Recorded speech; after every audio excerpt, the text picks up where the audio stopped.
Language is everything when a doctor talks to patients, and it's crucial to remember that the doctor has learned to use language in a way that patients have not been trained. So when a doctor says chronic, a doctor knows what that means.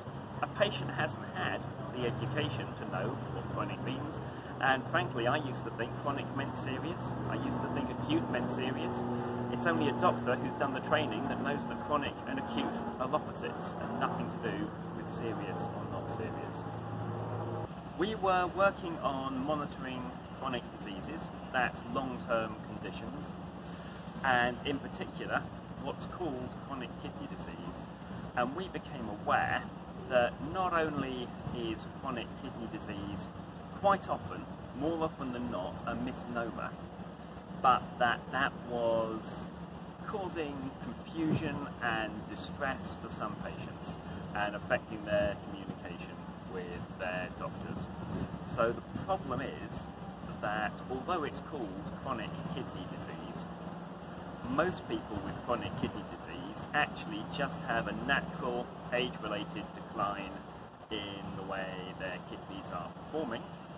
But many patients, when they hear the term chronic kidney disease, what they think is that that means a serious disease that's going to require dialysis or transplant.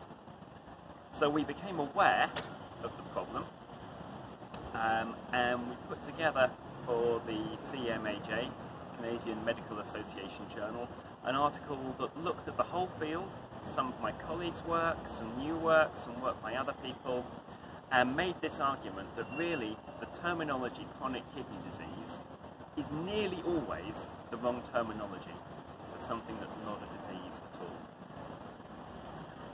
Where that takes us now is that we think we can do better. We think we can do better by asking doctors not to call it disease, but to call it kidney aging.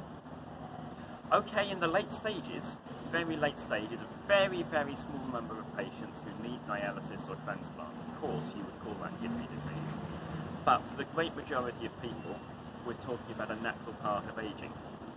So we've prepared a leaflet, we've prepared a website, and to date we've established that general practitioners in the UK would be glad if we would trial that leaflet and that website with patients. That's where we were hoping to get to, was that general practitioners welcome the study. What we need to know now, of course, is whether we're right. Do patients welcome this new language, kidney aging? And that's what we're going to do next, is try that out, first in a small-scale study, and then hopefully, funding permitting, in a large-scale trial.